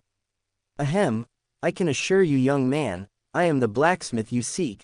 Tsuchi by this point had walked from around the counter and had extended his hand. My name is Tsuchi Nagita, welcome to my store. Naruto extended his own hand and gripped the older man's in a firm grip. My name's Naruto Uzumaki, and I was hoping you could handle a request I'd like done. I have the designs here. Naruto pulled out the black book and opened it to the proper page, but I have no skill in forging and require a skilled hand, preferably the best in the village, to bring it to life. Are you able to help me? Naruto cocked his eyebrow in curiosity as he waited for the man to speak. Tsuchi had taken the book from the young Uzumaki and looked at the page he'd turned to. Upon seeing the designs he was taking about, Tsuchi's heart nearly stopped. These designs, where did you come up with such an idea? If I may be so bold to ask. The blonde merely smirked, giving him a wolfish expression. I think you and I both know where these designs came from, Mr. Nagita. I came to this shop because I felt a pull when I walked by. Now, make no mistake, this wasn't the first shop I passed. No, there were a handful of others, and I recall feeling a pull towards a few of them, but the feeling I got as I walked by your shop was so strong it nearly caused me to topple over. I knew then that this was the place that would help me begin my ascent to greatness, or was I mistaken? Naruto ended his response with a slight turning down of his head, his brow furrowed as if in thought, and his eyes taking on a questioning gleam as if he were truly thinking about his decision. Tsuchi, after hearing Naruto's tale, and knowing how good this opportunity was for him, quickly ate up the bait the blonde had thrown out. No, no sir, you were not mistaken. I would be more than happy to take on this request for you. It should be ready within the week. That wasn't good enough for the Uzumaki.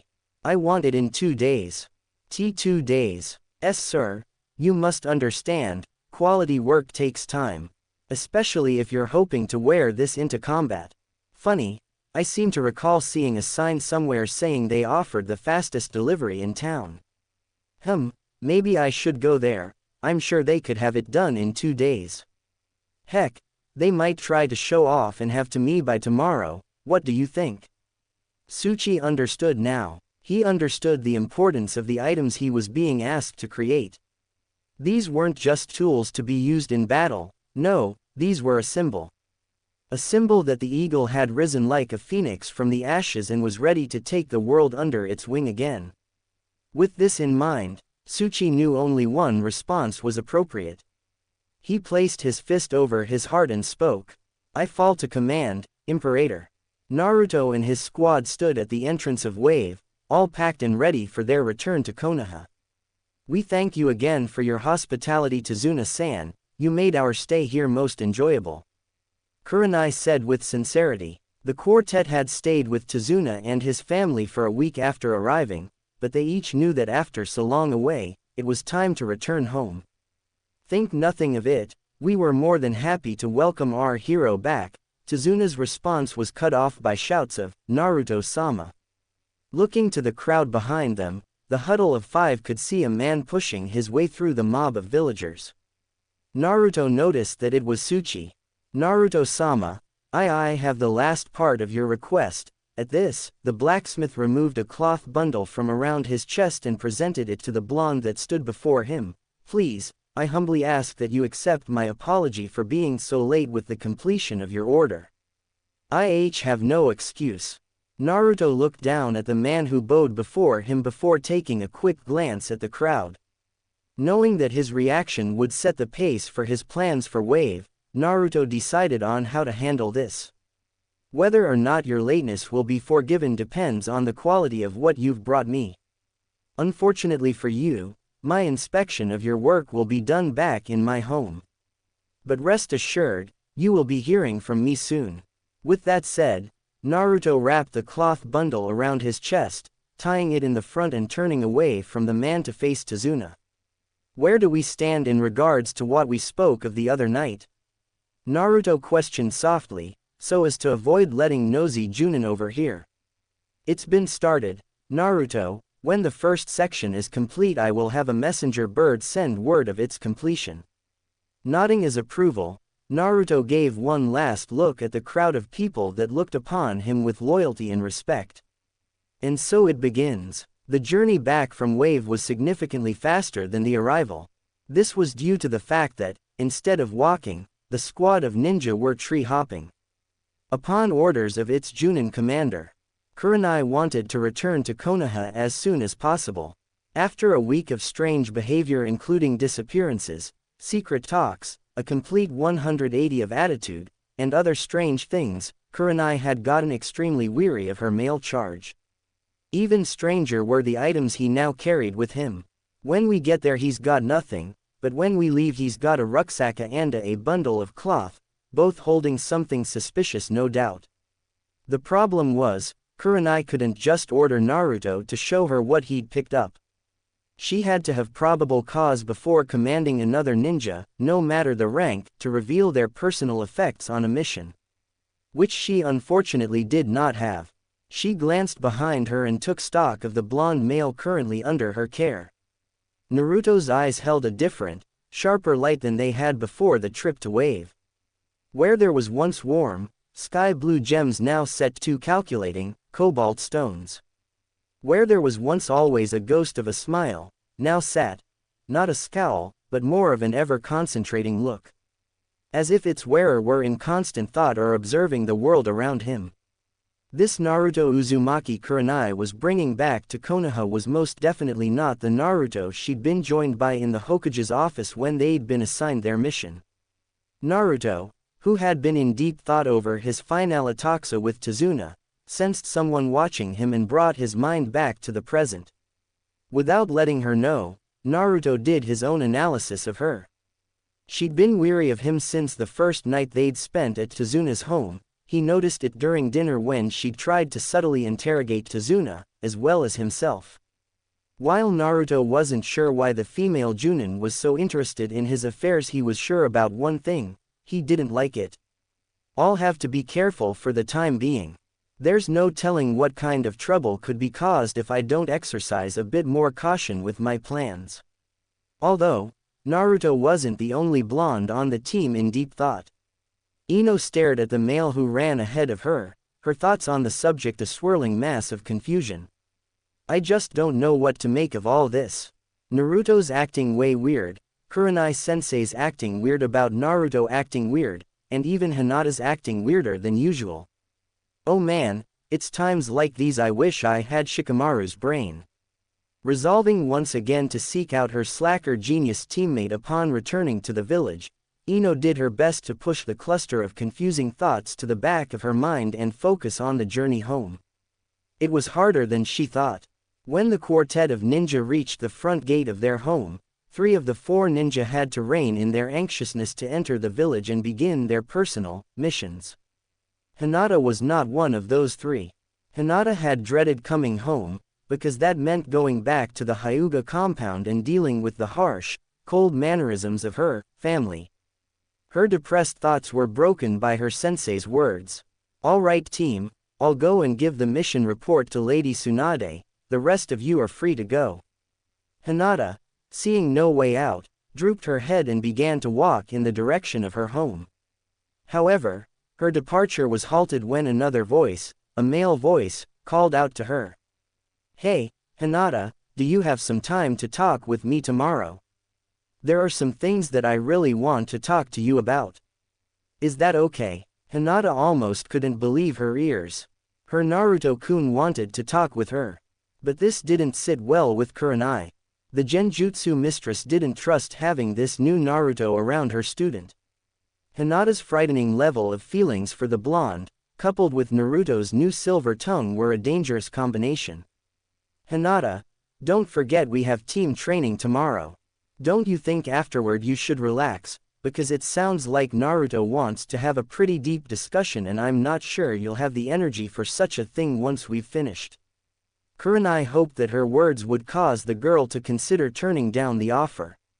Her hopes were dashed. I don't see the problem, Kurenai-sensei. Are you saying Hinata doesn't have the fortitude to handle team training as well as a discussion with a friend?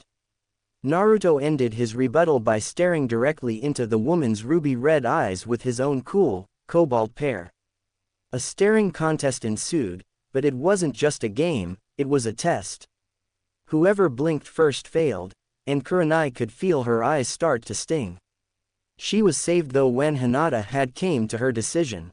Kurenai-sensei, I'll be fine. And Naruto-kun wouldn't ask to speak with me if it wasn't important. And besides, I'm not some feeble little girl, I can handle team training and then having a deep discussion. Hinata's response started off docile before sounding like someone who'd been offended. Kurenai picked up on her tone and winced. By trying to protect her student she'd inadvertently hit upon her insecurities and made her feel that to turn Naruto down would make her seem weak. Something Kurenai knew Hinata never wanted to have happen. Damn it, I was so intent on blocking Naruto that I wasn't watching what I said to Hinata. I only hope this doesn't turn out as bad as I think it will. I'm sorry Hinata, I didn't mean to come out that way. I just want to make sure you're not overdoing it. With that, knowing there was nothing else she could say, Kurenai left in a swirl of leaves to report to Tsunade. Naruto bid Hinata goodbye, with a reassurance that they would talk the following day after her training. Hinata, with nothing left to distract her, finally began the journey home. None of them noticed that the 4th member of their squad had left immediately after reaching the gate. After being dismissed by Kurenai, Ino swiftly walked off in search of the rest of her assigned team. She first went to their homes, but when she found they weren't there she decided to check the only other spot she knew they frequented. Upon arrival at the grassy field Ino spotted both of her male teammates laying in the shade of a big oak tree.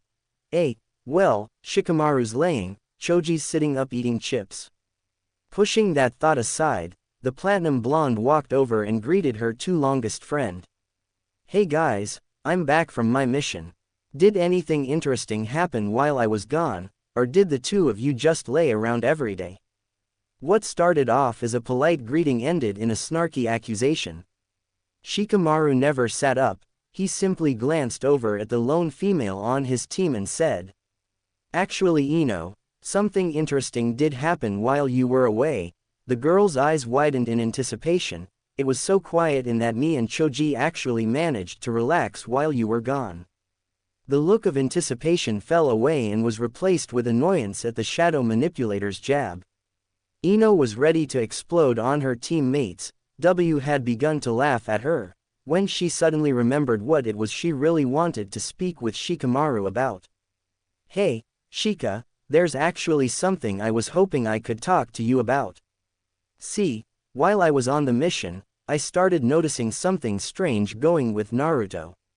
I talked with Kurenai-sensei about it, since she noticed it too, but I didn't really get an answers from that conversation. And obviously I didn't talk to Hinata about him, she would have been even less help.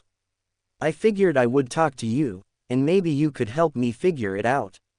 While Ino stood there waiting for him to reply, Shikamaru was already wondering what Naruto, of all people, could have done to make his female friend so intrigued.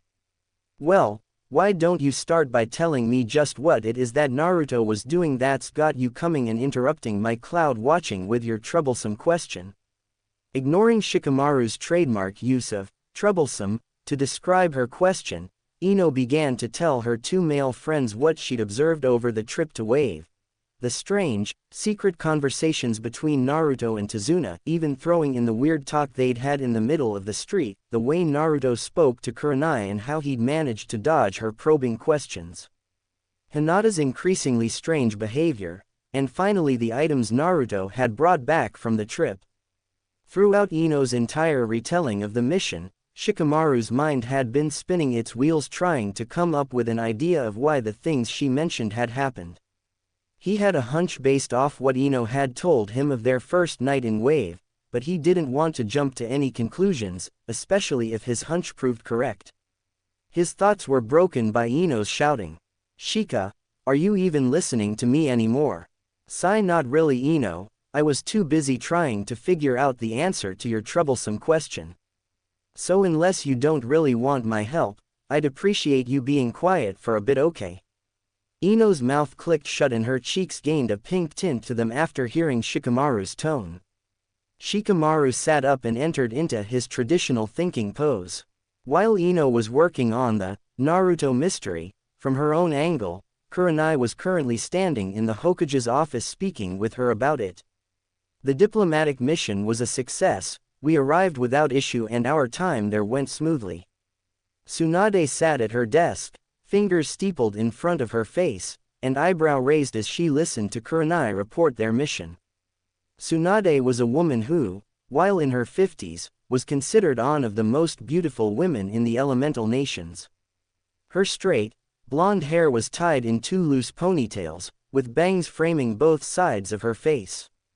She wore a green haori with the kanji for gamble on the back over top a gray, sleeveless, kimono-style blouse which she held closed with a dark blue obi. Instead of traditional ninja sandals, Tsunade wore open-toed, black high heels. On her forehead sat a violet rhombus mark. However, her most recognizable feature was Tsunade was owner of one of the largest pair in the elemental nations. You say everything went well, and yet I can sense the tension in your body. Heck, I can practically see it. What's got you so wound up? Kurenai visibly flinched at being called out on her anxiousness. She thought she had done well at hiding it. While she had intended to speak with the Hokage about Naruto, she had hoped to do so in a more relaxed state. I guess that's not happening. Well, Lady Tsunade, there were some strange incidents that took place during the mission and I was hoping to speak with you and get your opinion on them. However, considering the subject involved in these incidents, I wasn't sure how to broach speaking with you. At this, Tsunade raised an eyebrow in confusion. Am I correct in guessing that this subject is Naruto? Seeing the Junin flinch was all the answer she needed. Kurenai, if it involves Naruto in any way, don't ever be afraid to come to me. If there's a problem with him, I would want to solve it immediately, because even if I don't say it, that knucklehead's important to me. Actually, Lady Tsunade, that's part of the reason I found it so hard to discuss this with you. Kurenai began. Naruto was acting very strange during the entire length of the mission. He was a complete 180 from what one would expect from him. He was like a totally different person, milady. So, what you're telling me is, instead of being hyperactive, loud, and everything else we know the shrimp to be, Naruto acted like a competent ninja should. Kurenai could hear the underlying question in her Hokage's tone. Why are you questioning a miracle? Lady Tsunade, I know how it sounds, but you didn't experience it. This Naruto wasn't just acting as a competent ninja, he was acting like a leader. This sparked Tsunade's interest, and she asked her Junin to explain herself. While Kurenai and Ino tried to decipher the new Naruto, the subject of their mystery was on his way home. If I'm right, Ino and Kurenai-sensei should be talking with Tsunade Bakken about my change. Ha! Well, go ahead and let her. She has no real understanding of what's a realia going. Nor does she have the foresight to see what's coming. But I can't do it alone, I'll need help, and I'll start tomorrow with Hinata. Coming out of his thoughts, Naruto realized he'd made it to his apartment building. Walking up the steps, the blonde traversed the familiar, silent halls of doors until finally coming to the room he'd been given. Entering into his apartment, Naruto took notice that nothing had been defaced while he was gone, this time, and made his way to his bedroom. Naruto walked over to his bed, and sat the rucksack down on the mattress before removing the cloth bundle from around his chest and setting it beside it on the bed. First, he opened up the pack and began to pull out the first part of his ordera, his armor. Naruto's armor was an almost exact replica of the armor he'd seen in his dream and in the temple, only this set was fitted to his smaller stature, something I'll have to rectify quickly. Piece by piece he removed the armor.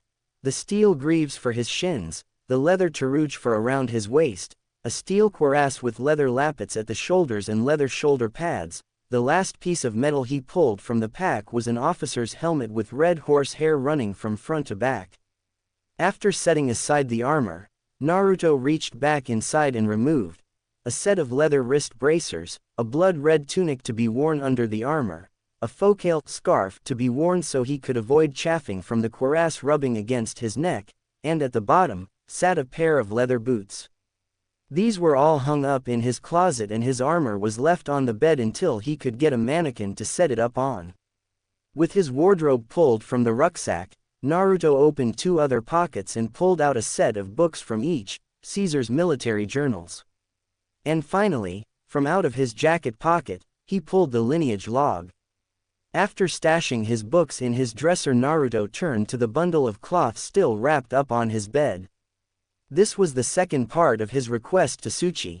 Ino and Choji had been watching their third team member for over 20 minutes. After the first 5, Ino had decided to sit down. They'd almost assumed he'd fallen asleep, and were about to shake him, when Shikamaru's eyes flew open. Ino was the first to react. So, what did you figure out? Nothing, Shikamaru grumbled out, obviously upset he wasn't able to solve the mystery. What do you mean nothing? How can you have no idea about why Naruto's acting so weird? Her accusatory tone irked the Nara. I have no idea because not only did you not give me enough information, I wasn't there to experience this, new, Naruto, okay. Ino was definitely not okay. If her brainy teammate couldn't tell her what was going on, then she felt she was doomed to never know. And Ino Yamanaka hated not knowing something. I may just have to take a more hands-on approach to this mystery, she thought, but her idea was quickly put to grass. Ino, don't even think about it. If Naruto's really just done a complete 180, I don't think it'd be a good idea for you to go snooping around. There's no telling how he'd react. I'll do it. This caused the Yamanaka heiress' eyes to widen. You, since when do you do recon, Shikamaru? Well, normally I don't, but considering the circumstances, I'm the only one who can. This new Naruto sounds like he's got some skill. Wordplay. So the person investigating him is to be able to keep up. And out of the 3 of us, I'm the only one who could, no offense, Choji. The aforementioned boy threw out a, none taken. With that said, Shikamaru stood up, dusted himself off, and walked off in search of Naruto. So you see, Lady Tsunade, I'm not sure what to make of this new Naruto. Normally his change in attitude would be considered a good thing, but the suddenness as well as the secretive way he's been acting, even towards comrades, is a little off-putting, milady. For the past few minutes Kurenai replayed all of Naruto's strange behavior to the women who sat in front of her, in hopes of making some kind of sense out of the blonde's strange behavior. Well, Ms. Yuhi, that's some interesting information you've given me. However, again, I can't give my sound opinion because I have yet to witness Naruto's change firsthand. But rest assured, I plan to call him in, as I have things I need to speak with him about, and after I get a read on his new attitude I will let you know my thoughts. How does that sound? Kurenai, although not entirely happy with the outcome, understood that it was the best she was going to get. So with a, thank you, Kurenai turned, and exited Tsunade's office. Tsunade sat in her chair, fingers once again steepled in front of her face, and asked her Anbu hiding in the shadows to leave her to her thoughts. Once they were gone, she spoke. So, what do you think about what Kurenai said? Jiraiya. Out from the shadows a tall man with a mane of white hair phased into sight. Jiraiya was, like Tsunade, a member of Konoha's legendary Sannin. He was a tall man, standing about 6 feet tall. His snow-white hair was as long as the man was tall, the majority of it being held in a ponytail. He was dressed in a short-sleeved, olive-green kimono top with matching pants. Underneath this he wore mesh body armor that showed out of the sleeves of his shirt and legs of his pants. Over top of this he wore a red haori. Instead of a traditional forehead protector, his had a horn on either side and the kanji for oil in the center. Also, instead of traditional ninja sandals, the Sannin wore red geta. Well, Tsunade Haim, I'm in the same boat as you in this matter. I'd have to experience it firsthand. But from the tone of your Junin's voice this change in attitude should be watched closely. Do you know where the kid is now? Tsunade shook her head. Unfortunately no, at the moment I have no idea where he is. I guess the first place to look would be his apartment, and if not there then the ramen stand he frequents. Other than those two places I'm not sure where else he'd be. Jiraiya took all this in and told Tsunade he'd personally keep an eye on their godson. Then, silently, he made the decision to have some of his spy network go over to Wave Country, and see if they could find. I know this wasn't much of a conversation, I just wanted to open the door for Jiraiya to come into play for later. Naruto slowly unwrapped the bundle of cloth, his heart beginning to pick up speed at the anticipation of seeing his final gift. He was not forced to wait long. Once fully unwrapped, Naruto stared down at the weapon nestled on the bed of silk. His very own gladius. The blade itself was only about 2 feet in length, its body double-edged with a triangle tip. Along its outer edge was the inscription, Veni, Vidi, Vici, which Naruto learned meant, I came, I saw, I conquered. And conquer I shall. Naruto thought as he turned his eyes down to look at the hilt. The hilt was made of ivory, with indents for the fingers for better grip, while the pommel as well as the guard were made of hardwood. It truly was a masterpiece. Next his eyes landed on the smaller blade next to it, the Kyujo dagger. The Kyujo's blade held more of a curve than the gladius, and was about half its length, but that didn't make the sidearm any less dangerous. Naruto remembered when he'd first decided to have them fashioned. Flashback. Naruto stood staring at the blacksmith in front of him. After making his request Naruto had returned the very next day to check on its progress. He was unprepared for what awaited him. He walked into Tsuchi's shop, the sound of hammer meeting metal the first thing to greet his ears. He walked to the back of the shop, behind the bamboo curtain-style door, and was then greeted with the sight of his chosen blacksmith pounding away at a slab of hot metal laying on top of an anvil. How stereotypical, Naruto thought to himself. Naruto waited patiently for the man to finish, so as not to distract him from his work.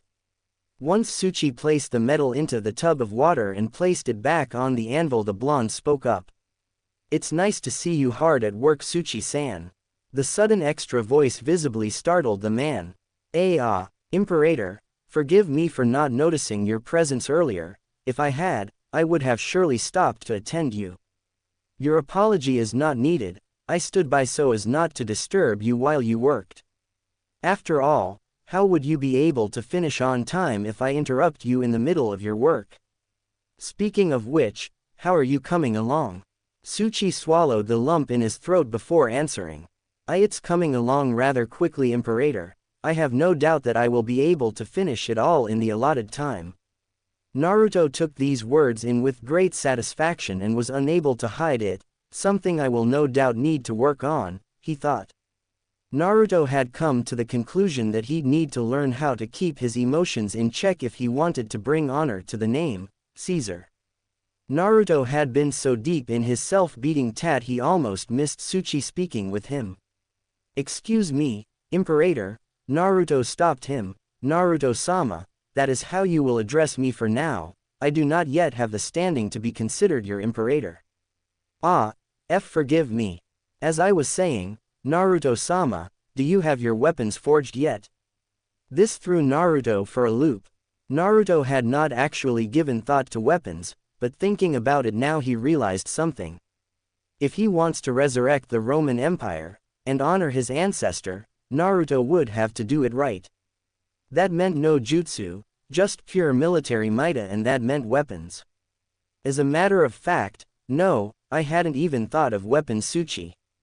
But now that you've informed me, would you be up to the task of making those weapons for me? Tsuchi again saw the underlying meaning behind this request. The weapons he would forge for the blonde in front of him would be the same ones used to carve out the first steps of the new world.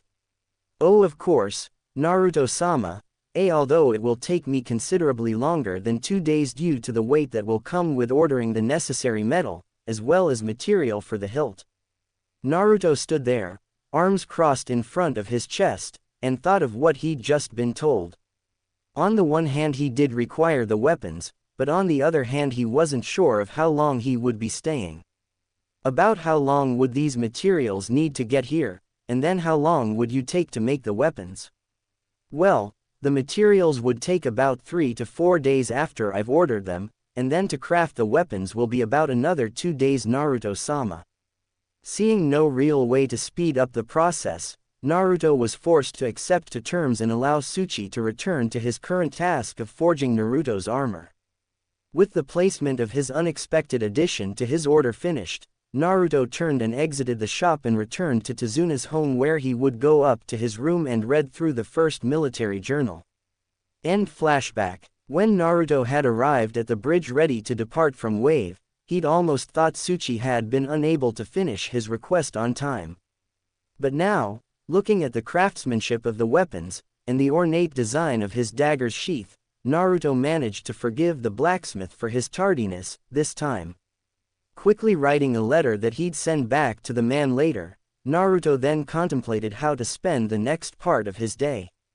Deciding he wanted to get a feel for his new tools, Naruto removed his thick orange jacket, leaving him in his blue shirt, and strapped the blades to his body, the gladius strap going across his chest with the blade hanging off his right hip, and the pugio sheathed at his left hip, its strap around his waist like a belt.